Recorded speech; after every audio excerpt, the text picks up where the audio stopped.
Do you ever feel anxious even when nothing bad is happening? Exhausted, but you can't actually rest. Like there's an alarm system in your body that just won't turn off. Here's what nobody tells you. That's not laziness. That's not weakness. That's your nervous system stuck in a trauma response, running on old data. And once you understand this, everything changes. Because you're not broken. Your body is doing exactly what it learned to do to keep you alive. In the next few minutes, I'll show you what's happening inside your nervous system, why safe moments can still feel unsafe, and the first step to climb out of shutdown and back into calm. I'll show you what's happening. Let's start with the basics. Your nervous system has three main states. I want you to imagine them like a ladder. At the top is the green zone, called the ventral vagal state. This is where you feel safe, present, connected.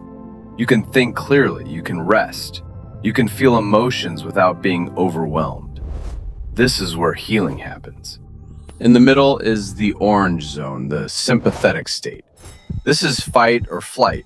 Your heart races, your muscles tense. You feel anxious, irritable, on edge, like something bad is about to happen. And at the bottom is the blue zone, the dorsal vagal state. This is shutdown, freeze, numbness, disconnection. It can feel like you're watching your life from behind glass. Here's the key thing to understand. Trauma doesn't just live in your memories. It retrains your nervous system to expect danger. So even when your life is safe now, your body stays in orange or blue. Not because it's broken, but because it learned that staying alert or shutting down was the safest option. Let's talk about shutdown, because this is the state most people misunderstand. When your nervous system detects a threat you can't fight, and you can't run from, it has one last survival option. It shuts you down. It shuts you down. This is an ancient biological response. If escape isn't possible, the body conserves energy. Heart rate drops, blood pressure lowers, emotions go offline. For someone with repeated trauma, especially childhood trauma, this becomes a default pattern. Because as a child, you couldn't leave, you couldn't fight back, so your nervous system learned this rule. Shutdown keeps me alive. And in adult life, it shows up like this. You sit down to relax and feel empty instead. Like my thoughts are just You zone out in conversations. You feel tired all the time, but sleep doesn't restore you. You want to feel something, but you can't. This isn't you failing at life. This is your dorsal vagal system doing its job. If you grew up in chaos or unpredictability, your body may never have learned what safety actually feels like. You've been surviving, not resting, for a very long time. So why doesn't this go away on its own? Because your nervous system runs on neuroception. That means it scans for danger below conscious awareness, millions of times faster than thought. You can tell yourself, I'm safe. But if your body detects a familiar cue from the past, it reacts automatically. This is why safe things can feel unsafe. Healthy relationships can trigger shutdown, because closeness once meant danger. Success can trigger panic, because visibility once led to harm.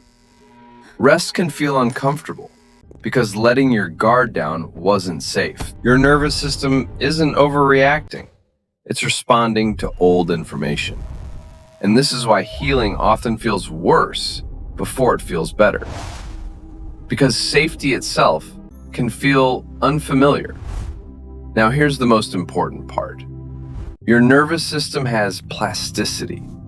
It can learn new patterns, but you can't think your way into safety. Healing doesn't happen through logic. It happens through experience. Your body needs to feel safety, not just understand it. This is where co-regulation matters. Nervous systems mirror each other. Being around calm, grounded people helps your system learn what green feels like. This is why therapy works, why safe relationships heal, why presence matters more than advice. Somatic practices help too. Gentle movement, breath, grounding, not to fix you, but to retrain your body's threat detection system. The goal isn't to never feel activated. The goal is flexibility.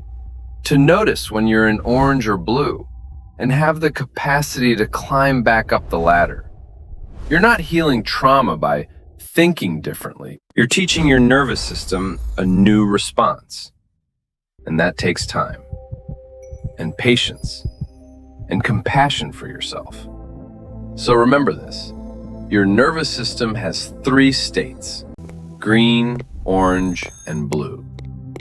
Trauma keeps you stuck in survival mode because your body learned the world wasn't safe. And healing happens when your nervous system learns through experience that safety is possible now. If this resonated, let me know in the comments. Which state do you recognize most in yourself? And if you want more videos breaking down the brain science of trauma, subscribe. You're not broken. You're just stuck in survival mode.